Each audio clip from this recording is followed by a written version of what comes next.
아멘. 할렐루야. 우리 좌우에 계신 분을 서로 축복합시다. 하나님이 당신을 사랑하십니다. 오늘 하나님이 저 여러분을 사랑하시고 오늘도 예수님 안에서 좋은 일이 있습니다. 오늘도 하나님의 큰 은혜가 넘치는 한 주간이 되기를 주님의 이름으로 축복합니다. 전 여러분과 함께 출애굽기 12장 21절로 28절의 말씀에 근거해서 해방의 은혜, 이와 같은 제목으로 은혜의 말씀을 나누겠습니다. 매월 8월 15일 광복절이 되면 우리는 우리 마음속에 가슴 아픈 그런 기억들이 떠올라옵니다.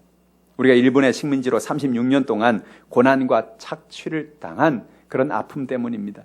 해방을 맞이하면서 우린 한편으로 큰 기쁨과 큰 은혜가 있지만 또 한편으로는 마음속에 우리의 삶에 있었던 그 아픔을 되뇌이게 되는 것입니다.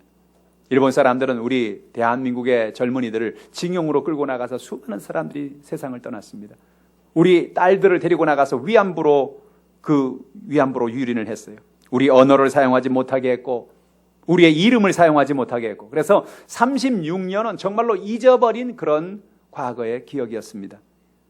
이런 36년 동안 고난을 당했으니 이 고난 이후에 체험한 해방이란 정말 이루 말할 수가 없는 그런 기쁨입니다. 많은 사람들의 독립운동이 있었고 많은 나라를 찾기 위한 그런 운동이 있었습니다. 하나님의 은혜로, 하나님의 축복으로 이 놀라운 광복의 은혜를, 이 해방의 은혜를 우리가 얻게 되는 것입니다. 36년간이나 고통을 당한 것도 보통이 아닌데 이스라엘 백성들은 430년을 종살이를 했어요. 그들이 애굽으로 내려갔습니다. 애굽으로 내려간 이유는 그들이 먹고 살 일이 막막했습니다. 가뭄이 다가왔습니다.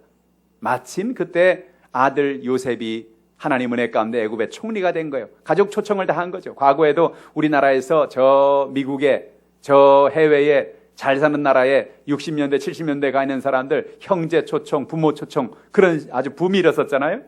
그래서 잘 사는 곳에 와서 좀 사십시오, 생활을 편한 곳에 와서 사십시오. 그래서 우리 가족들이, 이웃들이 많이 초청을 대서 갔던 그런 기억이 있어요. 바로 그런 얘기입니다. 애굽에서, 당시 애굽이란 나라는 세계 최강의 나라였는데 그 애굽의 총리가 아들이 됐으니 얼마나 신나는 일입니까? 70여 명의 가족들이 바리바리 싸가지고 다 애굽으로 내려간 겁니다. 문제는 애굽에 요셉이 총리로 살아있을 때는 문제가 없었어요. 그런데 요셉이 세상을 떠나고 점점 이스라엘 백성들이 점점 장성해지자 나중에 됐냐, 430년이 될 때쯤에는 이스라엘 백성들이 장정만 해도 60만 명이 넘는 사람으로 발전한 것입니다. 이야, 대단하죠? 430년 동안 어떻게 70명이, 남자만 해도 60만 명, 그러면 아이들, 어른들 하면 한 2, 3만 명이 되지 않겠어요? 그 많은 인구가 된 겁니다. 그러니까 이게 많이 발전한 건 좋은데, 많은 사람으로 성장해서 한 나라를 만들 그런 기틀을 마련한 건 좋은데, 문제는 뭐냐? 애굽에서 바라볼 땐 요주의 인물인 것입니다. 저 이스라엘이라는 나라가 저렇게 60만 명이 돼가지고 저 장정들이 있는데 저 가만뒀다간 큰일 나겠구나. 어느 날 반역을 할지도 모르고 나라를 쿠데타를 일으킬지도 모르는데 저거 가만둬서는 안 되겠다. 그래서 어떻게 합니까? 자꾸 괴롭힙니다. 딴 생각 못하게 하려고. 성을 지어라, 창고를 지어라, 수많은 고통과 연약함을 줍니다. 그러니까 이스라엘 백성들이 매일매일 살아가면서 너무너무 힘든 거예요. 아니, 왜 애굽은 우리를 이렇게 고통스럽게 하는가? 하나님이여, 우리에게 자유를 주옵소서, 우리에게 해방을 주옵소서, 우리에게 은혜를 베풀어 달라고 하나님 앞에 간절히 기도하는 것입니다. 출애굽기 3장 7절로 8절에 하나님이 그들의 기도를 들으시고 응답하신 것을 우리는 보게 됩니다. 같이 한번 읽어보죠. 야훼께서 이르시되 내가 애굽에 있는 내 백성의 고통을 분명히 보고 그들이 그들의 감독자로 말미암아 부르짐을 듣고 그 근심을 알고 내가 내려가서 그들을 애굽인의 손에서 건져내고 그들을 그 땅에서 인도하여 아름답고 광대한 땅, 젖과 꿀이 흐르는 땅, 곧 가나안 족속, 헷 족속, 아모리 족속, 브리스 족속, 히위 족속, 여부스 족속의 지방에 데려가려 하노라. 할렐루야. 이스라엘 백성들이 430년 동안 종살이하면서 하나님 너무나 힘듭니다, 너무나 고통스럽습니다, 우리를 도와주시라고 간절히 기도하니까 하나님이 말씀하시기를 내가 너희들의 고통을 분명히 보고 너희들의 부르짐을 듣고 그 근심을 알고 내가 내려가서 그들을 애굽인의 손에서 건져내겠다고 말씀해 주신 것입니다. 하나님 그래서 모세를 보내셔서 그들의 인도자로 세워서 그들을 애굽에서 나오는, 출애굽하는 놀라운 축복을 경험하게 되는 것입니다. 해방을 주신 것입니다. 사랑하는 성도 여러분, 오늘 여러분의 삶 속에도 그런 연약함이 있지 않습니까? 누구에게 말할 수 없지만, 고백할 수 없지만, 우리가 일본이나 미국이나 중국이나 어느 나라의 속국이 되어서 우리가 그런 것에서 지금 식민지에 있지는 않지만, 우리 개인적으로 우리의 가정에, 우리의 생활에, 우리의 삶 속에 그런 연약한 일들이, 우리의 삶을 누르는 일들이, 우리의 삶을 고통스럽게 만드는 수많은 일들이 우리 삶에 다가오지 않습니까? 하나님은 우리에게 말합니다. 내가 내게 해방을 주겠다. 내가 내게 연약함에서 자유함을 주겠다. 내 병에서 고쳐주겠다. 내 문제에서 해결해 주겠다. 할렐루야. 오늘 저 여러분에게 이런 은혜가 있기를 주님의 이름으로 축복합니다. 오늘 본문이 우리에게 이야기하는 말씀이 무엇입니까? 이 6월절 사건을 통해서 이야기하시는 주의 음성을 듣기를 주님의 이름으로 축원합니다. 첫 번째로 이 어린 양 예수님의 보혈을 의지할 때 우리에게 참된 해방이 있다고 하는 것입니다. 모세가 애굽의 왕 바로에게 가서 이스라엘 백성들을 보내달라고 말합니다. 내 백성들을 보내주십시오. 바로가 그 말을 듣고 코웃음을 쳤습니다. 야, 웃기지 마라. 아니, 웬 할아버지가 오늘 갑자기 한 80세 된 할아버지가 와가지고 내 백성을 보내줘.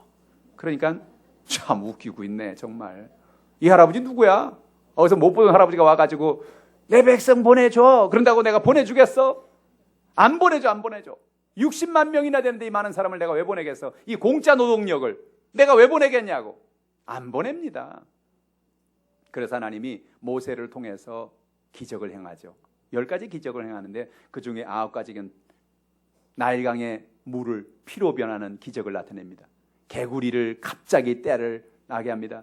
이가 온 애굽에 득실시합니다. 파리, 악질, 독종, 메뚜기, 흑암, 수많은 그런 9가지의 연약함을 보여주는, 그때 애굽의 바로 왕은 이상한 걸 경험합니다. 이야, 희한하다. 저 모세라는 사람이 보통 사람이 아니구나. 저 모세라는 사람이 하나님 야훼께서 일을 행한다고 하는데 정말 그렇구나. 그래서 문제를 만나면 뭐라, 아유 보내줄게. 그 다음에 개구리가 딱 사라지면 안 보내줘. 그럽니다. 이가 득실합니다. 보내줄게. 이만 없애줘. 이가 다 사라집니다. 안 보내줘. 그럽니다. 야, 사람이 어디 갈 때와 올 때 마음이 다르다고.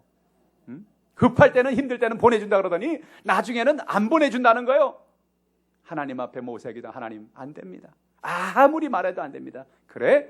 그러면 도저히 이제 보내줄 수밖에 없는 사건을 내가 하나 만들겠다. 그게 뭐냐? 6월절 사건입니다. 6월절 사건이 뭡니까? 하나님께서 어린 양을 잡으라는 겁니다. 어린 양을 잡아서 어린 양의 피를 흘려서 그것으로 인방과 문설주에다 어린 양의 피를 우슬주에 찍어서 바르고, 그리고 이스라엘 백성들이 그 집에 들어가서 그 어린 양의 고기를 불로 구워서 먹고 무교병을 먹고 쓴나물을 먹고 그날 밤에 지나면, 그날 밤에 그 어린 양의 피를 바르지 않은 집에 하나님의 사자가 내려와서 지나갈 때에 거기에 첫 장자가 죽을 것이고, 그러나 만약에 그 피를 바른 집에는 그 죽음의 신이 뛰어넘어갈 것이다. 그래서 유월이라는 게 뭐냐? 유월이란 건너뛰었다는 뜻이에요. 그 유월절이란 말이 하나님의 사자가 건너 뛰어넘어갔다는 그런 절기가 유월절인 것입니다. 이스라엘 백성들이 이 말을 듣자 어안이 벙벙합니다.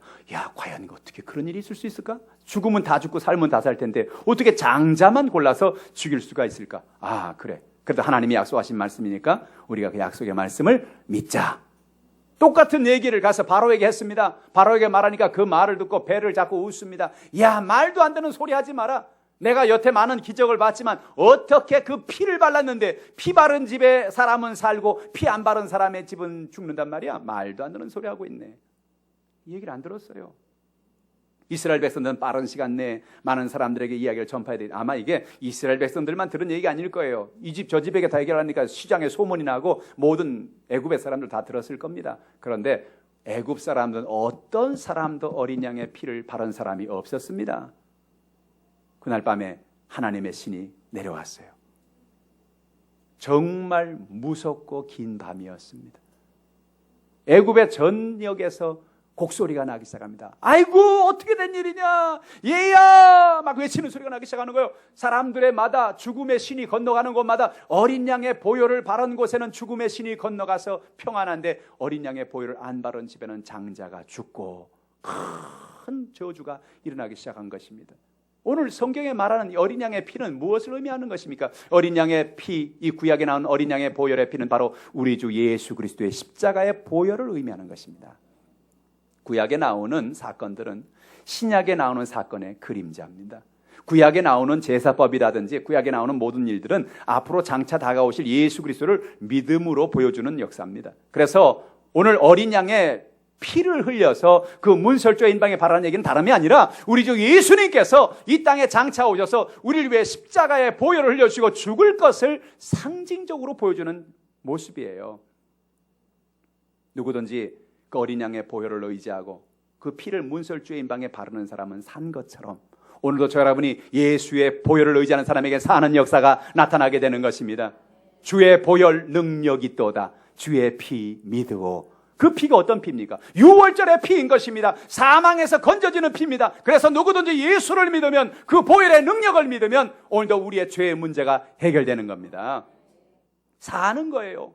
영적으로 사는 거예요. 육적으로 사는 거예요. 환경이 사는 거예요. 할렐루야. 오늘 그래서 예수 그리스도를 의지하고 믿음으로 나가 승리한 여러분 되기를 축원합니다. 예수의 보혈을 의지하는 사람에게 모든 좌절과 저주에서 자유케 하는 은혜를 주시는 것입니다. 해방을 주시는 거예요.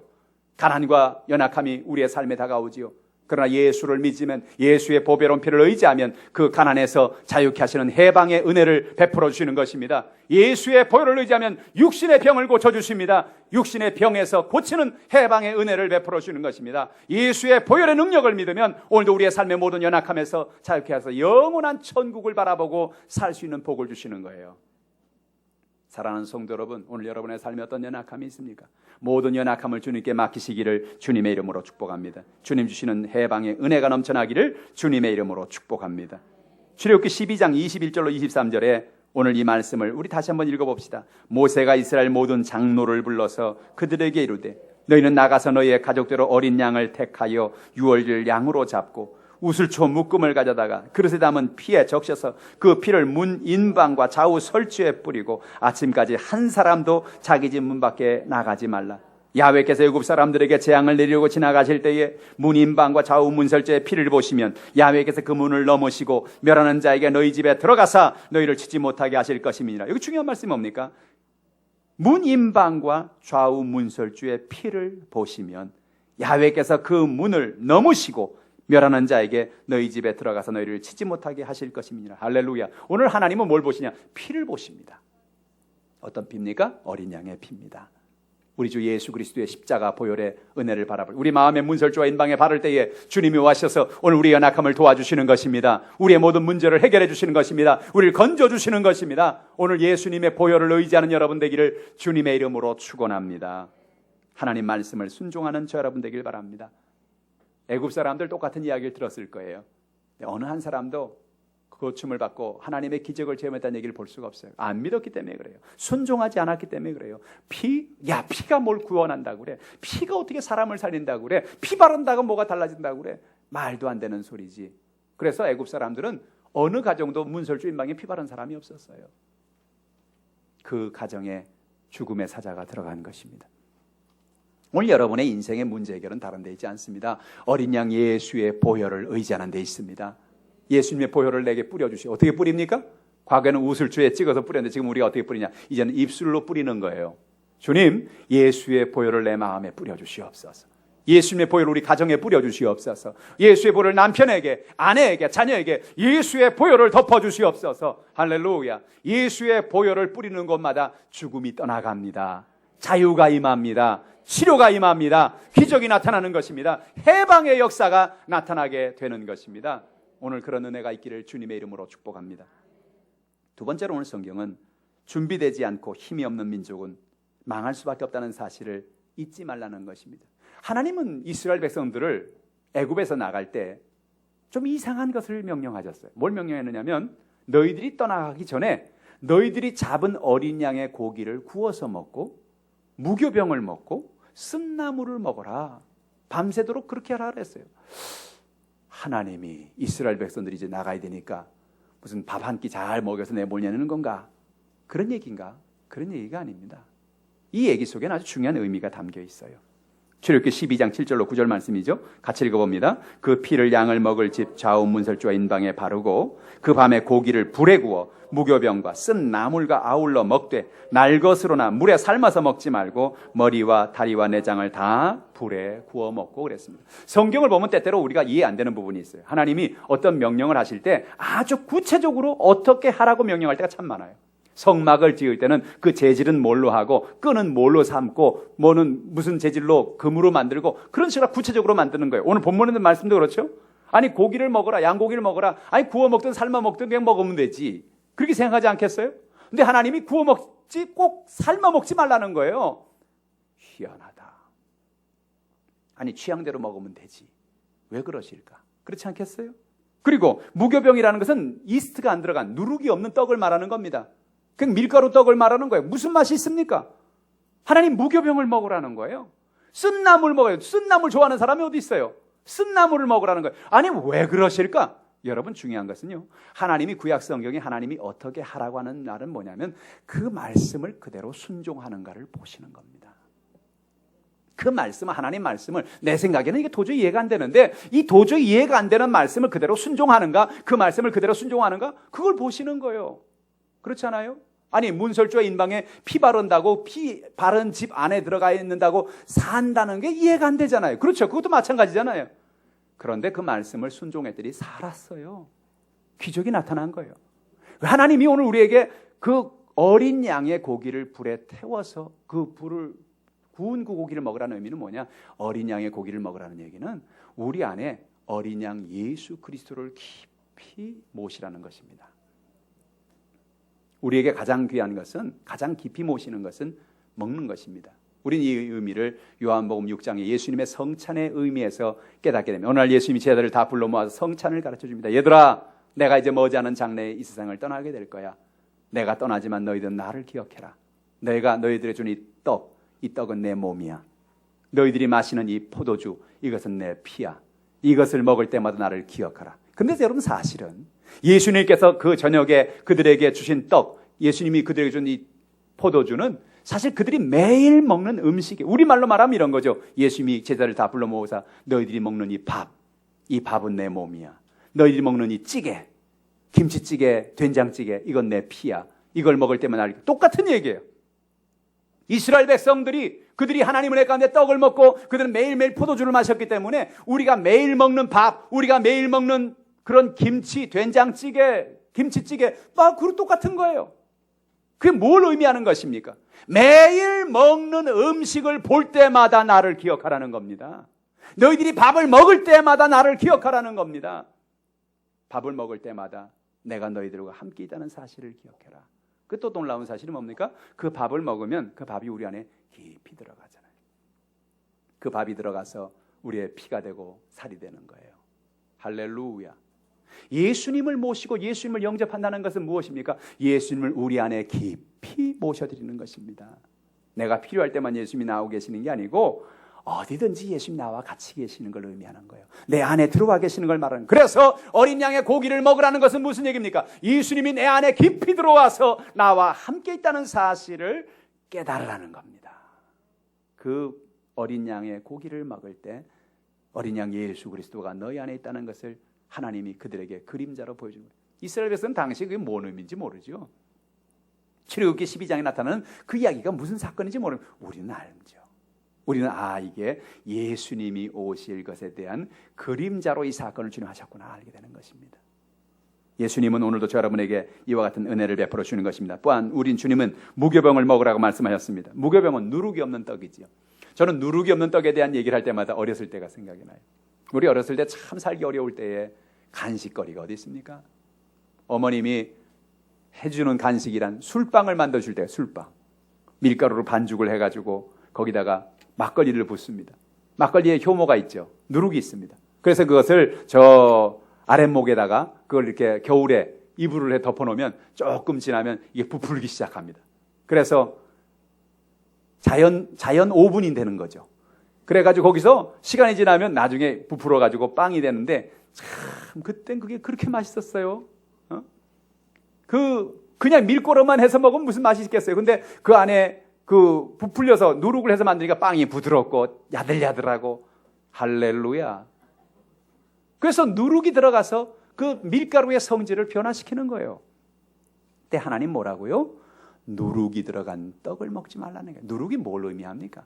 오늘 성경에 보니까 마태복음 16장 11절로 12절에 예수님이 누룩에 대한 얘기를 이렇게 말씀하고 같이 읽어보죠. 어찌 내 말한 것이 떡에 관함이 아닌 줄을 깨닫지 못하느냐?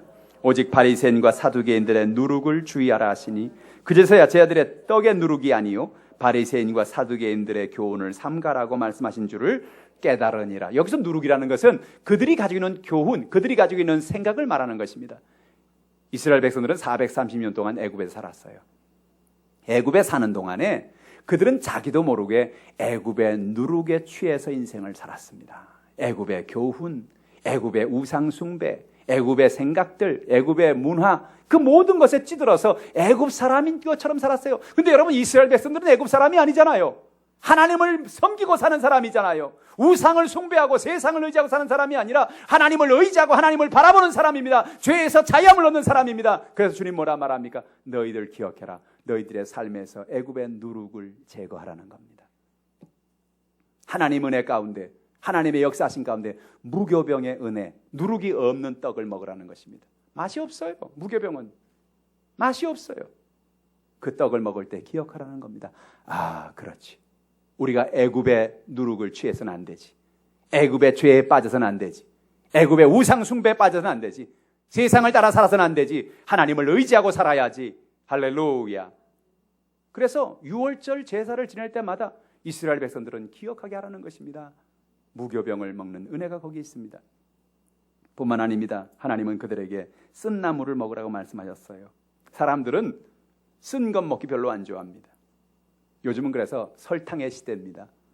웬만한 음식엔 설탕이 안 들어가는 게 없죠. 다 달콤하게 만들어서 먹으면 뭘 먹든지 맛있습니다. 근데 하나님은 쓴 나물을 먹으라는 거예요. 기왕에 가는 거 사탕수수나 뭐 좀 단 거 먹으라 그러면 좋을 것 같은데 왜 하나님은 쓴 나물을 먹으라 그러셨을까요? 쓴 나물을 먹으면서 그들의 430년의 쓰디쓴 고통을 기억하라는 겁니다. 왜 우리가 이렇게 됐는가? 왜 우리가 이런 연약함 속에 살게 됐는가? 여러분, 우리가 왜 일본의 36년간의 압제하에 있었습니까? 우리 대한민국의 역사를 보면 정말로 저 중국과 이 북방에서 몰려오는 수많은 외적들의 어떤 그런 외침 속에서 우리 인생을 살지 않았습니까? 정말 수치스러운 때가 많았어요. 조공을 드리고 왕이 저 중국까지 가서 황제에게 허락을 받아야 왕이 되고 정말 그런 아픔의 시간들이 있었습니다. 기억하라는 겁니다. 쓴 나물을 먹으면서 우리가 왜 그렇게 살 수밖에 없었는가? 왜요? 힘이 없으니까 그렇죠. 준비가 안 돼 있으니까 그렇죠. 우리 대한민국도 지금 정신 차려야 될 이유가 여기 있는 겁니다. 우리 대한민국이 정신 차리지 않으면 또 나라를 잃어버릴 수밖에 없습니다. 또 전쟁이 날 수밖에 없습니다. 정신 차려야 합니다. 쓴 나물을 먹으라는 겁니다. 쓴 나물을 잊어버리지 말라는 겁니다. 유월절을 드릴 때마다 쓴 나물을 먹으면서 하나님의 역사하심을 바라보고 다시는 우리가 나라를 잃어버려서는 안 되겠구나. 우리가 다시는 힘없는 민족이 돼서는 안 되겠구나. 우리가 다시는 이런 고통을 당해서는 안 되겠구나. 결단하라는 겁니다. 오늘 저 여러분에게 그런 은혜가 있기를 주님의 이름으로 축복합니다. 세 번째로 하나님은 언제나 우리의 인도자가 되시고 우리와 함께 하심을 오늘 성경은 이야기합니다. 하나님이 이스라엘 백성들을 애굽에서 인도해 내시고 그리고 그들에게 구름 기둥과 불 기둥으로 인도해 주셨습니다. 출애굽기 13장 21절로 22절 말씀입니다. 같이 읽어보지요. 야훼께서 그들 앞에 가시며 낮에는 구름 기둥으로 그들의 길을 인도하시고 밤에는 불 기둥을 그들에게 비추사 낮이나 밤이나 진행하게 하시니 낮에는 구름 기둥 밤에는 불 기둥이 백성 앞에서 떠나지 아니하니하리라. 21절 앞에 보니까 이런 말씀이 있어요. 하나님이 그들 앞에 가시며 야훼께서 그들 앞에 가시며 라는 말씀입니다. 하나님이 어디 가신다고요? 어디 계신다고요? 그들 앞에 가신다고요. 여러분 기억하십시오.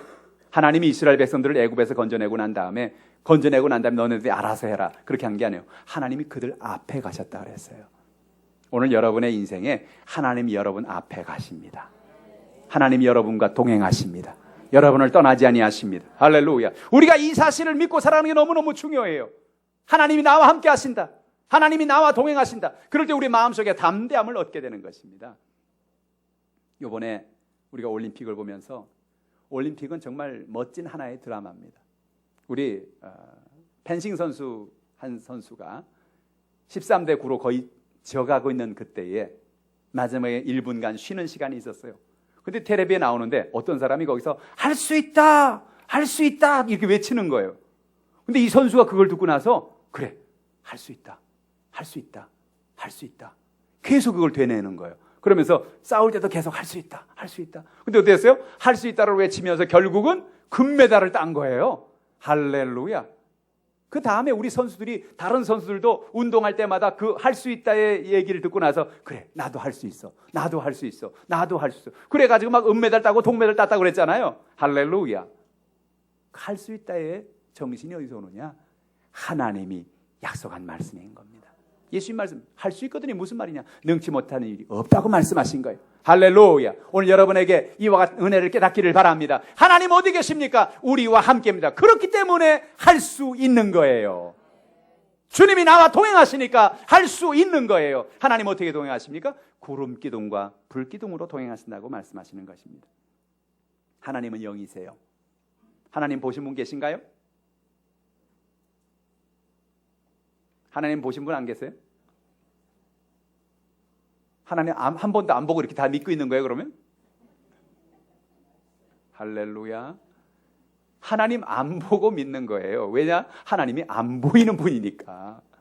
하나님이 영이시니까 볼 수가 없어요. 근데 하나님이 이스라엘 백성들을 애굽에서 건져내고 난 다음에 그들에게 뭔가를 보여줘야 되는 거예요. 왜냐하면 그들이 430년 동안 애굽에 살면서 뭐 우상이라든지 금송아지라든지 이 순 보는 것만 보고 살았거든요. 그러니까 그들은 하나님의 영이라는 것이 이해가 안 되는 거예요. 그래서 하나님이 그렇다고 하나님 무슨 금송아지로 나타날 수도 없고, 그래서 하나님이 그들에게 하나님의 임재를 보여주는 수단으로 선택한 게 뭐냐면 구름 기둥과 불 기둥이었습니다. 하나님이 그들이 앞서서 가시면서 그들에게 구름 기둥을 띄워주셨습니다. 구름 기둥을 띄우니까 사람들이 구름 기둥이 가는데 희한합니다. 왜? 바람이 지금 기류가 이렇게 불면 구름은 기류를 따라 가게 돼 있거든요. 근데 안 갑니다. 다른 구름들은 다 가는데 이 구름 기둥 그냥 있는 거예요. 그냥 거기 있는 거예요. 오히려 거꾸로 갑니다. 바람이 이렇게 부는데 구름이 이쪽으로 갑니다. 할렐루야. 그 구름 기둥은 단순한 구름이 아니라 하나님의 임재의 상징입니다. 무엇입니까? 내가 너와 함께하고 있다. 내가 너를 인도하고 있다. 할렐루야. 하나님은 구름 기둥으로 그들을 인도하십니다. 저는 성경에 나오는 사건 가운데 꼭 몇 가지 사건을 직접 가서 봤으면 참 좋겠다 그런 생각이 드는 게 있어요. 그 중에 하나가 구름 기둥이에요. 얼마나 장관이었을까. 그 수백만 명의 사람들을 구름 기둥이 하늘에 떠서 그들을 인도하실 때 그 뙤약볕에, 그죠? 광야가 얼마나 덥습니까? 그 뙤약볕이 내려쬐는 그곳에 구름 기둥이 탁 뜨니까 그 밑에는 완전히 그늘이 지지 않겠어요? 요즘같이 40도를 오르내리는 더위에 시원한 구름 기둥이 뜬다면 얼마나 시원하겠어요? 할렐루야. 하나님의 임재를 의미하는 것입니다. 오늘 성경은 말합니다. 하나님은 우리의 구름 기둥의 인도자가 되시는 거예요. 시편 18편 19절에 나를 넓은 곳으로 인도하시고 나를 기뻐하심으로 나를 구원하셨도다. 하나님 우리를 오늘도 인도하십니다. 시편 107편 30절에 그들이 평온함으로 말미암아 기뻐하는 중에 야훼께서 그들이 바라는 항구로 인도하시는 도다. 할렐루야. 하나님 오늘 여러분의 마음에 소원을 주십니다. 그리고 그 소원을 통하여 하나님 여러분에게 인도하시는 겁니다. 오늘 하나님은 저 여러분에게 구름 기둥을 띄우시는데, 구름 기둥은 광야 40년이 지나고 나서 사라지죠. 이스라엘 백성들이 가나안 땅에 들어가자마자 그 구름 기둥은 사라집니다. 구름 기둥은 어디로 갔단 말입니까? 그 구름 기둥은 오늘 저 여러분이 주신 하나님의 약속의 말씀인 것입니다. 우리가 나갈 길을 어떻게 압니까? 어느 길로 가야 되는지 알고 있습니까? 하나님 오늘 우리가 하나님의 약속의 말씀을 읽고 묵상할 때 그 말씀 속에서 하나님 우리의 마음에 구름 기둥을 띄우시는 거예요. 우리가 나갈 길을 알려주시는 거예요. 그래서 말씀을 붙잡고 기도하는 것의 중요성이 거기 있는 겁니다. 이번 9월 19일부터 11월 25일까지 우리가 50일간 매일 저녁에 모여서 월요일부터 금요일까지 신약 성경을 통독하고 기도하기로 지금 결단하고 있죠. 지금 기도하고 준비하고 있습니다. 그 왜 그러느냐? 말씀을 읽고 묵상할 때 그 말씀이 여러분 안에서 구름 기둥을 띄우기 때문에 그렇습니다.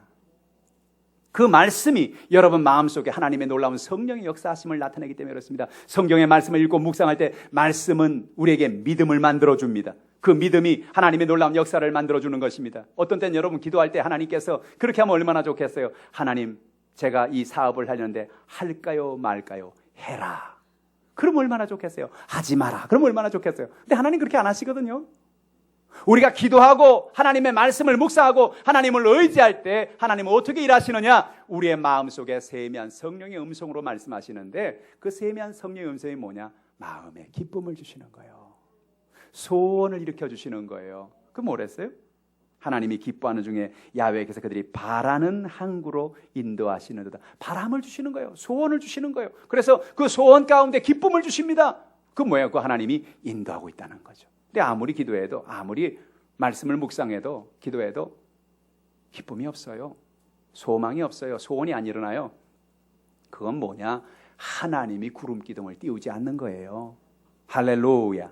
오늘 여러분이 오늘 이와 같이 하나님의 음성을 듣는 것을 분별하는 여러분 되기를 주님의 이름으로 축복합니다. 시편 139편 10절에 거기서도 주의 손이 나를 인도하시며 주의 오른손이 나를 붙드시리이다. 하나님은 오늘도 여러분을 붙들고 계십니다. 우리 눈에 안 보이죠? 하나님 여러분을 붙드시는 거예요. 지난번에 조영기 목사님 해외 성회를 하시는데 많은 목사님들 앞에서 그런 얘기합니다. 나는 항상 다닐 때 이러고 다닙니다. 왜 그러냐? 누구 손 잡고 있는 거예요? 성령의 손을 잡고 있는 겁니다. 하나님과 손을 잡습니다. 그래서 나는 항상 예배 들어가기 전에 성령님과 대화합니다. 성령님 가십시다.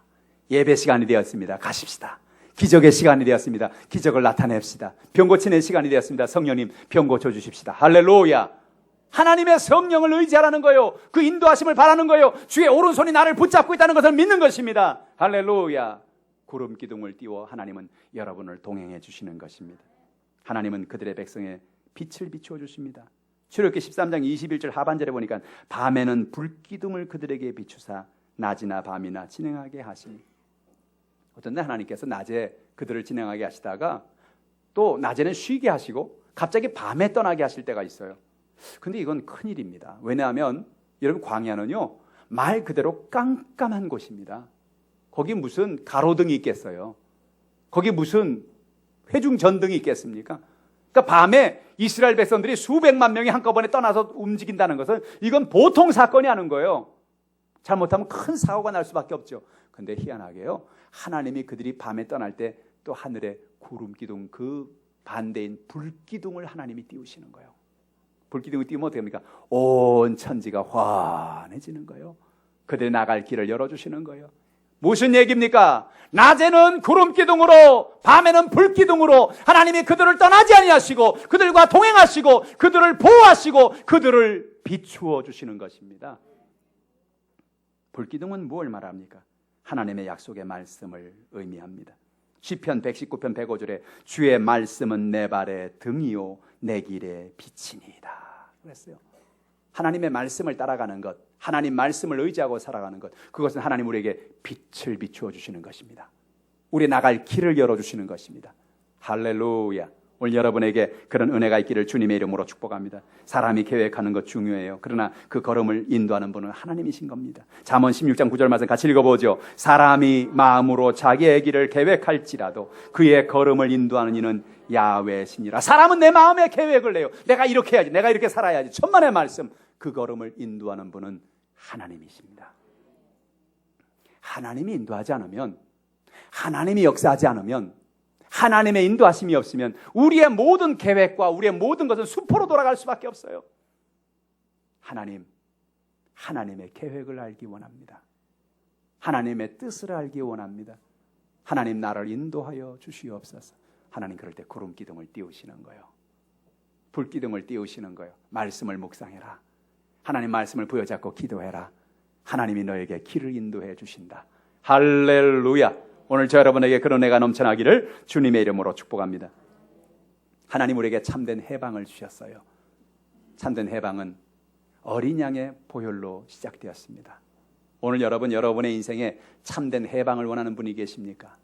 여러분 가정의 문제로 이 문제 내가 좀 벗어났으면 좋겠다. 여러분 육신의 질병으로 삶의 연약함으로 이 답답한 문제가 내가 좀 벗어났으면 좋겠다. 나도 해방을 받았으면 좋겠다. 그런 것이 있습니까? 여러분 오늘 여러분의 심령에 어린 양 예수의 보혈을 뿌리시길 바랍니다. 예수의 보혈을 의지하시길 바랍니다. 예수의 보혈이 여러분에게 참된 해방을 주시는 것입니다. 여러분 마음속에 연약함이 있습니까?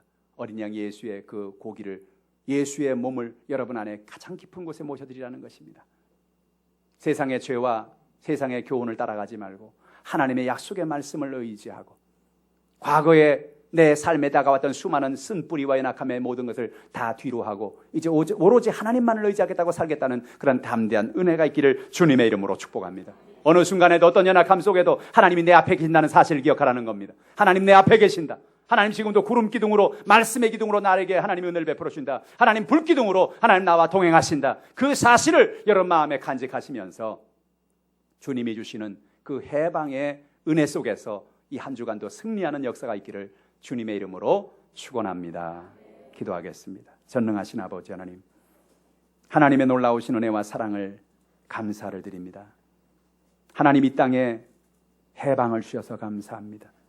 일본의 압제하에서 유린되고 지고 이름을 잃어버리고 나라를 잃어버렸던 정말로 고통 속에 있었던 이 민족에게 하나님께서 해방의 은혜를 베풀어 주셨습니다.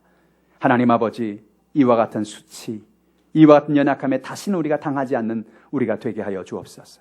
우리 스스로가 준비되게 하시고 하나님을 의지하며 하나님을 바라보며 믿음으로 나아가는 민족 되게 하여 주시옵소서. 오늘도 연약함 가지 나왔습니다. 우리 개인적인 해방이 있기를 원합니다. 개인적인 삶의 연약함에 눌린 것에서 자유함을 받기를 원합니다. 육신의 질병에서 자유함을 받기 원합니다. 문제에서 자유함을 받기 원합니다. 인도자 되신 하나님, 우리의 손 붙잡아 주시고 오늘도 승리하는 삶을 살게 하여 주시옵소서. 예수님의 이름으로 기도하옵나이다. 아멘.